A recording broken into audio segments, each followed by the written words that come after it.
있을 것이 없음은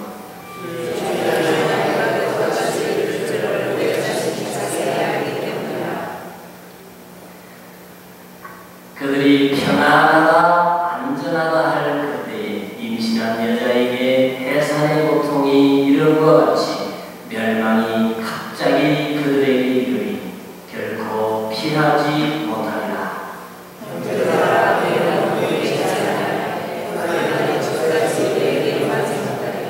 너희는 다 빛의 아들이요 낮의 아들이라.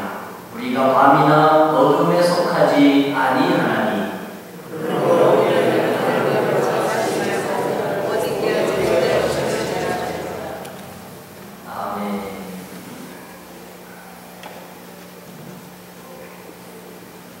얼마 전에 성경 번역 선교회에서 라이프 게임 리트리트를 가졌습니다.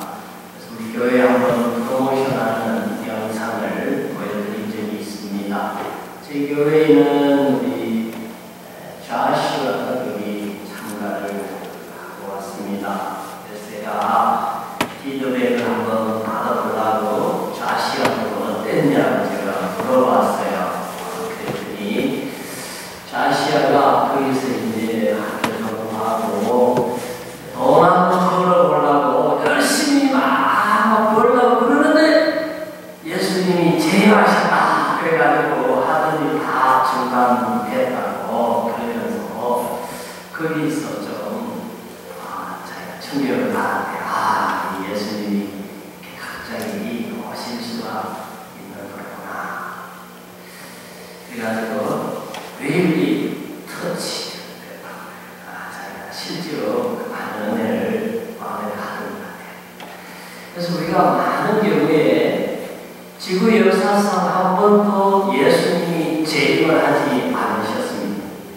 그리고 우리도 태어나서 지금까지 살아오면서 실제로 예수님이 재림을 하지 않으셨습니다. 그렇기 때문에 마치 안 오실 것처럼 하고 살아갑니다. 물론 오신다는 것을 성경적으로 우리가 믿습니다. 교리적으로 믿고 있습니다. 그러나 우리의 실제 삶 속에는 많이 그것을 실제 상황으로 심각하게 받아들이지 않고 살아갈 때가 많이 있습니다. 그러나 예수님은 우리에게 말씀하고 계십니다. 재림이 있다 하는 것입니다. 그래서 오늘은 우리 교리에서 중요한 부분을 차지하고 있는 예수 그리스도의 두 번째 오심, 세컨드 카밍에 대해서 말씀을 드리려고 합니다. 하나님께서 창조하신 이 지구는 시작이 있었듯이 마지막도 있을 것이다. 읽어보세요.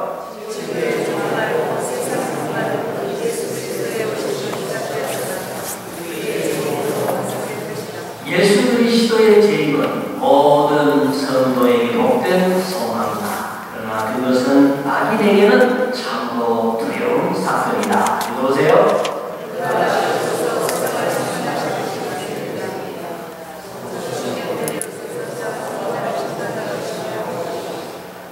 네, 여러분 제가 한번 물어봅시다.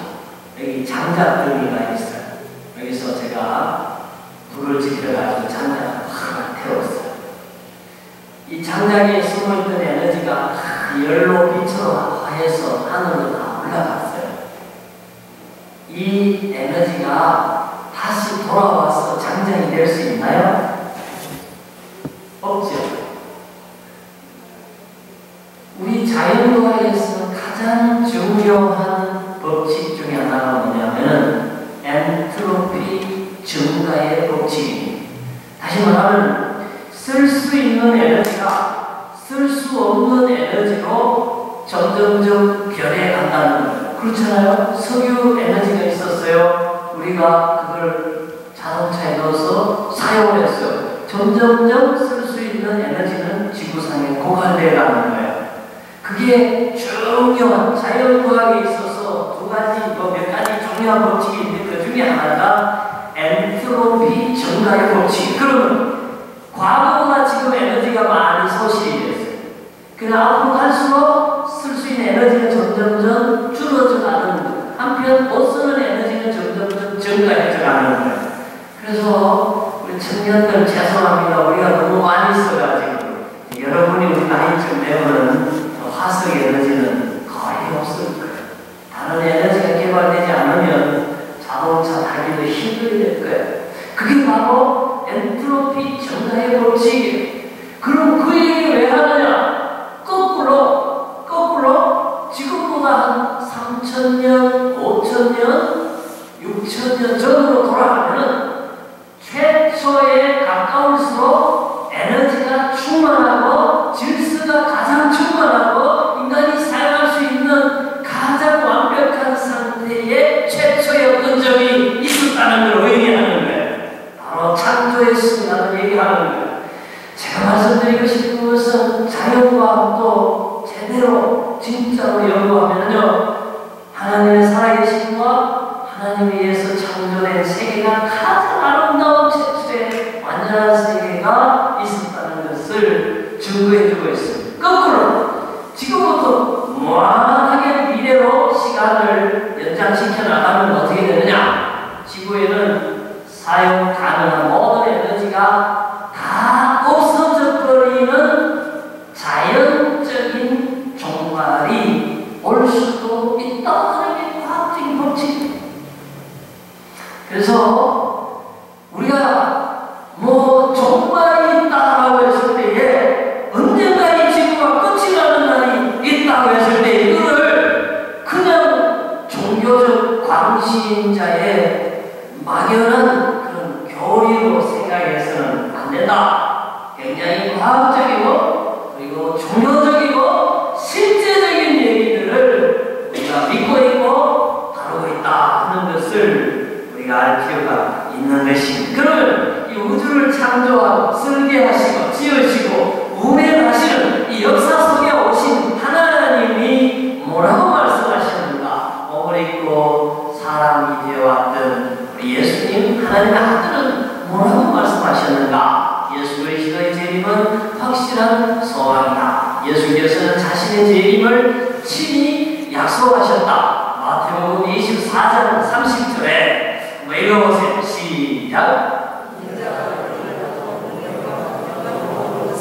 네, 예수님이 직접 말씀하신 거예요.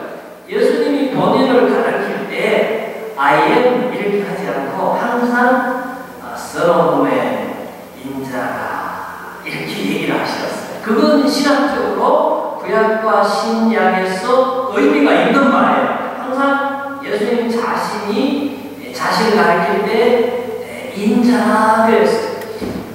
내가 구름 타고 능력과 큰 영광으로 오는 것을 보리라. 그래서 내가 큰 능력으로 온다 하는 것을 확실하게 얘기하셨어요.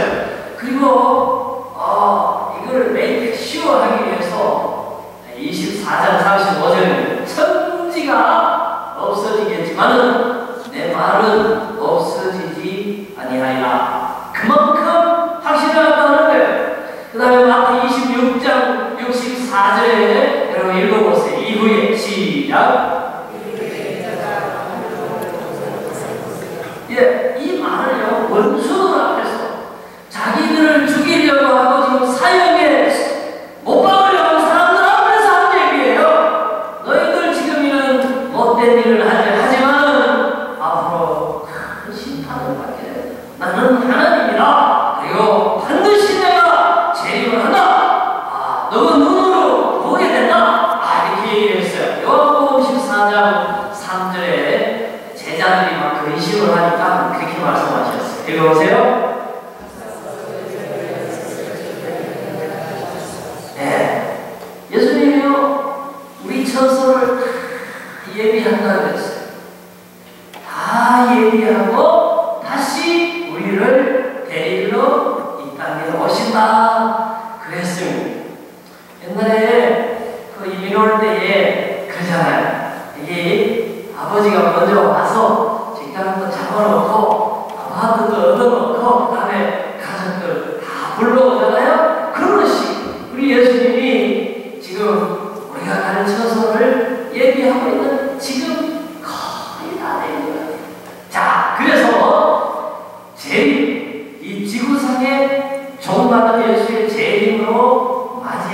붙어있는데 그 재림은 예수 그리스도 오시는 분 당사자에 의해서 여러 번 분명하게 말씀하신 부분이다 하는 것입니다. 여러분 재판하는 데 있어요. 여러분 재판하는 데 가보셨나요? 뭐 그런 데는 안 가는 게 좋아요. 저는 구경하러 몇 번 가봤어요. 갔는데 거기서 판사가요 중요하게 생각하는 게 한 두세 가지가 있어요. 첫째는 범죄를 저질렀다고 하는 본인의 자백이 중요합니다. 그 다음에 하나는 죄 짓는 걸 봤다고 하는 두 번째 가장 믿을 만한 증인의 그 말이 중요합니다. 셋째로는 자백이나 증인들의 증언을 뒷받칠 만한 증거물, 에비던스가 중요합니다. 이 세 가지가 있으면 판사는 범죄가 진행된 현장에 있지 않아도 너는 살인자다, 너는 도적놈이다, 너는 사기꾼이다, 너는 징역 10년이다, 너는 사형이다 판결을 할 수 있어요. 자신 있게. 왜? 증인이 있고 증거가 있고 자백이 있기 때문에. 마찬가지로 예수 그리스도의 재림에 관한, 지구의 종말에 관한 중요한 증인이 있어요. 어떤 증인? 예수님을 직접 보고 예수님을 직접 만나고 예수님으로부터 직접 듣고 그 예수님과 생활하다가 예수님이 재림한다는 그 말 때문에 감옥도 가고 핍박도 가고 죽기까지 그 말을 진실로 붙잡고 증거했던 증인들, 즉 제자들, 사도들의 증언이 중요합니다. 재림에 관한 사도들이 증인이 데살로니가전서 사도 바울이 한 얘기가 4장 16절에 있어요. 한번 읽어보세요. 시작.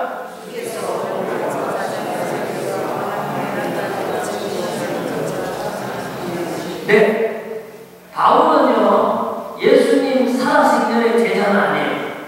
부활하신 다음에 예수는 없다 그러고 예수교 교회 교인들 이것들은 다 죽여야 된다 그러고 돌아다니는 사람이에요. 그런데 부활한 예수를 제가 만났어요. 만나고 그러는데 할 말이 없는 거예요. 너무 잘못된 거예요. 그래가지고 사상을 바꿨어요. 삶을 바꿨어요. 교회를 핍박하던 사람이 교회를 세우고 복음을 막던 사람이 복음을 전하는 선교사로 바뀐 사람이에요. 지금 예수님이 천사장의 소리와 하늘 나팔로 친히 하늘로부터 강림하신다, 재림하신다고 지금 얘기하는 것은 그 예수님을 만나서 그 예수님으로부터 직접 재림하신다는 말씀을 들었기 때문에 지금 이렇게 전하고 있는 거예요.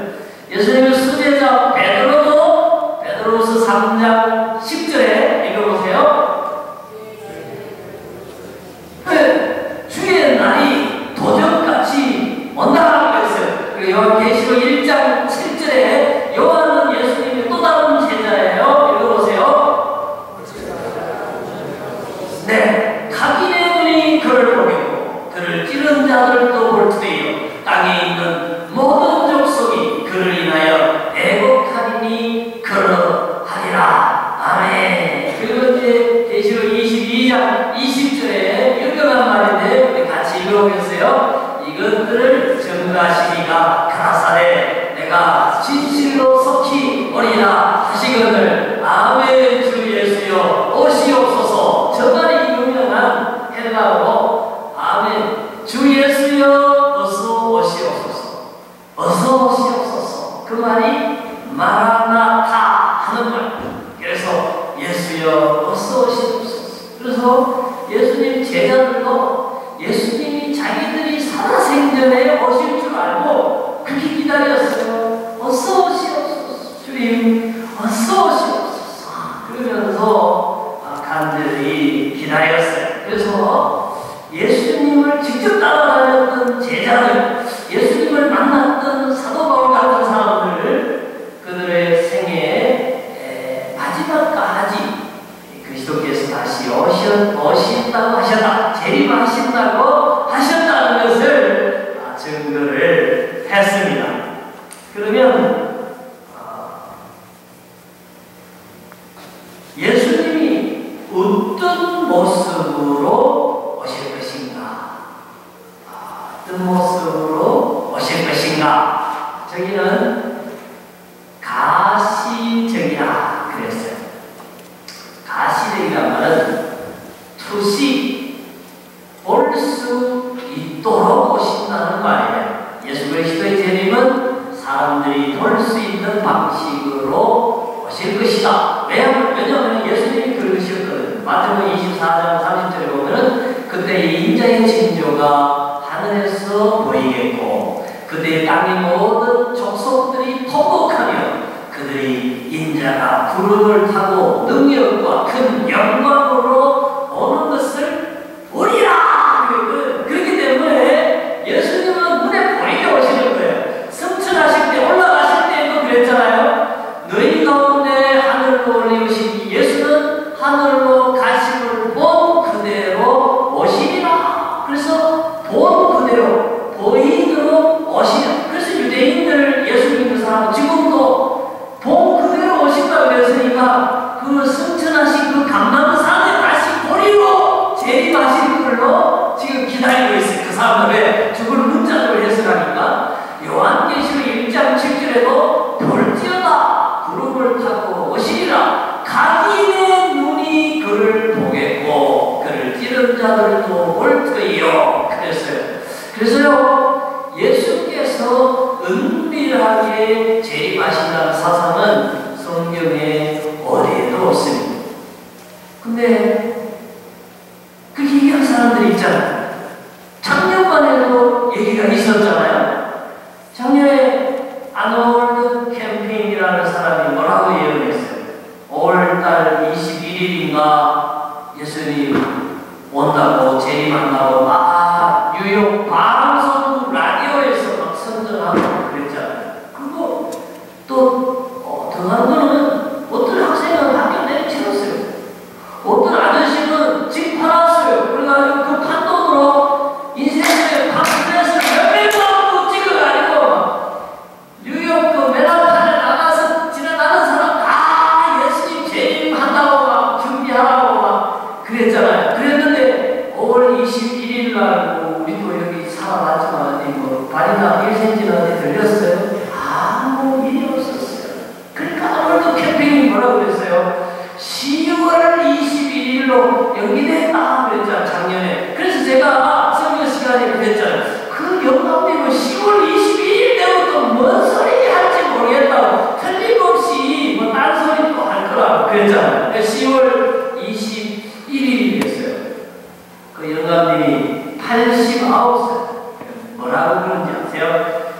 사람이 실수할 때도 있지 뭐 이런 거예요. 그래, 그러고 실수할 수도 있는데 자기 때문에 학교 때려치우고 집 팔아서 그러고 망하고 그런 사람은 어떻게 되냐 이러면서 하는 소리가 내가 언제 집 팔아서 되나 이러고 이상하다. 그러면 자기는 중풍 걸려가지고 지금 정신없어요. 야, 이렇게 무책임한 사람들이 있어요. 근데 더 한심한 건 너무 딱한 건 뭐냐면 그렇게 무책임한 소리, 그렇게 비성경적인 소리를 하는데 그 얘기를 또 학교 때 지우고 집 팔아가지고 너무 때 돈 쓰고 하는 사람이 있단 말이에요. 그렇기 때문에 이단이 기승을 하는 거예요. 왜 교리가 필요합니까? 성경에 근거해서 우리의 신앙을 확실하게 가져가야 돼요. 우리의 믿음을 견고하게 붙잡고 있어야 돼요. 그래서 누가 뭐라고 해도 흔들리지 않는 확고한 하나님의 마음과 하나님의 통치 방식과 하나님이 계시한 성경의 진리 위에 우리 믿음을 딱 붙잡고 우리의 삶을 살아갈 때에 우리가 온전한 신앙생활을 할 수 있다는 거예요. 지금도 앞으로도 그런 사람 나올 수 있어요. 틀림없이 주님이 내가 너를 특별히 사랑해서 너에게 계시했는데 아무 날 그랬다 그러면서 막 학교를 하고 다 떼주러 해고 내가 돈 없는데 공부 왜 하냐 막 이럴 거예요. 여러분 그런데 현역되면 우리는 몰라요. 그런 건 정확한 건 모르게 돼 있어요. 일단 가시적으로 오신다. 그 이단들이요. 그러면 연기했는데 그 다음에 또 연기해요. 그러니까 언제 오십니까? 이런 거는 안 왔어 그날. 저기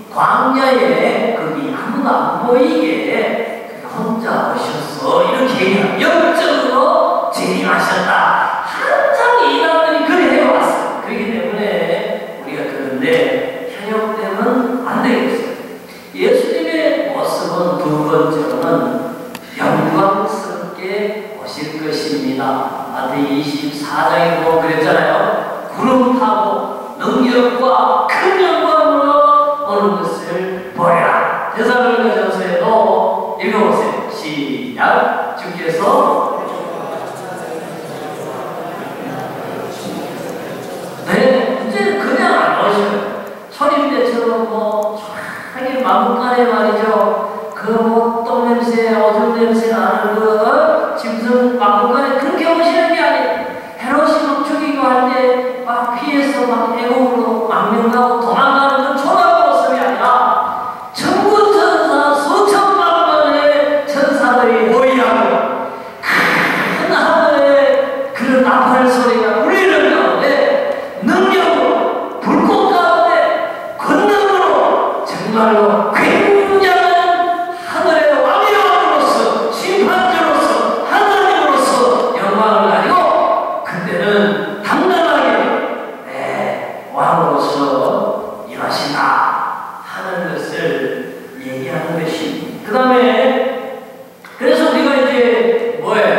우리가 찬송가 부를 때 이거 있잖아요. 옛날에 그 168장인가 몇 장인가 하나님의 나팔 소리 천지 진동할 때에 예수 영광 중에 구름 타시고 세계 만국 모든 곳에 천사들을 보내어 구원받을 성도들을 보으리. 나팔 불 때 나의 이름 나팔 불 때 나의 이름 나팔 불 때 나의 이름 부를 때에 잔치 참여하게 돼. 바로 그 예수 그리스도의 놀라운 영광을 생각하면서 지었고 부르는 찬송 아닙니까? 그래서 예수님이 이번에 오실 때에는 첫째 눈에 보이게 오신다는 것, 둘째로는 아주 영광스러운 모습으로 재림을 하신다. 그 다음에 세 번째로는 돌발적입니다. 돌발이라는 말은 갑작스럽게 오실 것을 얘기하는 겁니다. 마태복음 24장 43절에 보면은 도적같이 오신다. 그래서 도적은 별로 좋은 이미지가 아니죠. 그럼 왜 도적이라고 했을까? 도적은 온다 그러고 오는 게 아니잖아요. 갑자기 어느 날 분출하는 거예요. 그러니까 예수님의 오심이 그렇다는 거예요. 어느 날 예기치 않는 시간에 갑자기 오실 수도 있는 바로 그러한 성격을 지니고 있다 하는 것입니다. 그래서 갑작스러움은 주께서 어느 때든지 어느 순간에든지 오실 수 있다는 것은 아니라 이건 제가 설명을 해야 되겠어요. 우선 왜 그러면 갑자기 오시는가? 여러분 생각해 보세요. 예수님이 만약에 2020년 12월 20일 날 재임하겠다고 못을 박아봐요. 사람들이 더 잘 믿을 것 같아요? 2019년까지? 안 그럴 거예요, 사람들이. 야, 20년 12월 20일에 오시니까 2019년까지는 내가 아직 진탕 먹고 놀다가 그냥 2020년 제뉴얼이부터 금식하면서 철야하면서 막 성교하면서 막 그거 2020년 12월 19일 밤은 뜬눈으로 교인들이 막 모여가지고 성찬식 하면서 기다리고 가요. 그래서 평상시에도 기도, 평상시에도 예배드리고, 평상시에도 거룩하게 살고, 평상시에도 착하게 살으라고 그 날짜를 딱 찍어서 얘기하지 않는 거예요. 다만 그런 완전히 깜깜하게는 하신 거 아니에요. 돌발적이라고 해서 전혀 예상할 수 없게 만든 건 아니에요. 예수님 그렇게 얘기했거든요. 무화과 나무가 이파리를 내고 점점점 푸르게 되면은 여름이 가까이 온 줄을 알아. 왜냐하면 이스라엘에는요 봄이 여기하고 비슷해요. 봄이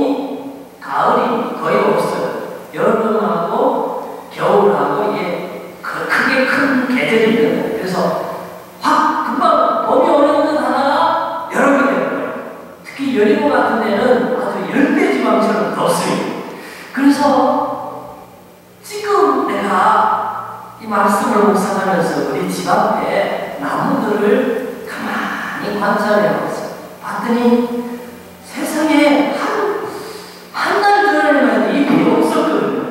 근데 새파란 잎이 이렇게 끝에 이렇게 제 손처럼 새파란 잎이 나온 거예요. 그리고 우리 앞집에 목련이 있는데 목련이 터지려고 잎을 요만큼 열고 있어요.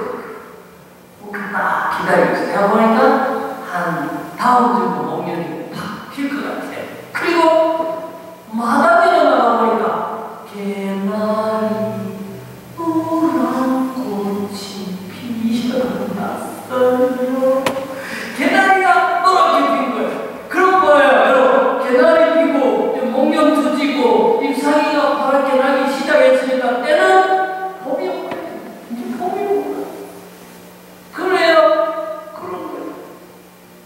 오늘요, 캐나다 역사상 기상 습시 온도를 관측한 이래 제일 더운 날. 지금까지 최고 온도가 18.9도인가 그랬대요. 근데 오늘 보니까 23도인가 그랬다. 아래 보니까 정확한 온도는 이제 그것도 뭐 0점 몇 도가 이렇게 기록이 깨진 게 아니고 한 4도, 5도가 기록이 깨진 거예요. 지금 기상 이변이 일어나는 날 오늘 예수 재림을 얘기하고 있는 거예요. 여러분, 예수님이요 재림의 징조에 관해서 얘기할 때에 1월 성신의 계절의 변화가 있다고 그랬거든요. 분명히. 그렇기 때문에 오늘 이 설교를 여러분 가볍게 들으면 안 됩니다. 그래서 제가 다음 주에는 재림의 여러 가지 징조에 관해서, 그리고 지금 이때가 우리가 살아가는 때가 언제인가? 왜냐하면 시간을 정확하게 알아야 되기 때문에. 그래서 예수님이 얼마나 재림할 수 있는 임박한 때인가 하는 것을 좀 말씀을 드리고, 마지막 때를 그럼 우리가 어떻게 살아야 되겠는가 하는 말씀을 다음 수요일 날 증거하도록 하겠습니다. 어쨌든 지진 속에서도 재림의 증거가 보이고, 사람들이 많이 쓰는 지식의 그 증가 속에서도 재림이 임박한 모습이 보이고, 사람들이 물질을 숭상하고 쾌락을 추구하면서 죄악으로 달려가는 것을 보면서도 마지막인 것을 깨닫게 되고, 그리고 여러 가지 이단들이 횡행하는 것을 보면서도 임박했다 하는 것을 느끼게 됩니다. 저는 우리가 살아생전에 주님을 볼 수 있을 만큼 그 정도로 임박한 시대라 하는 것을 오늘은 그 정도 말씀을 드리고 다음 주에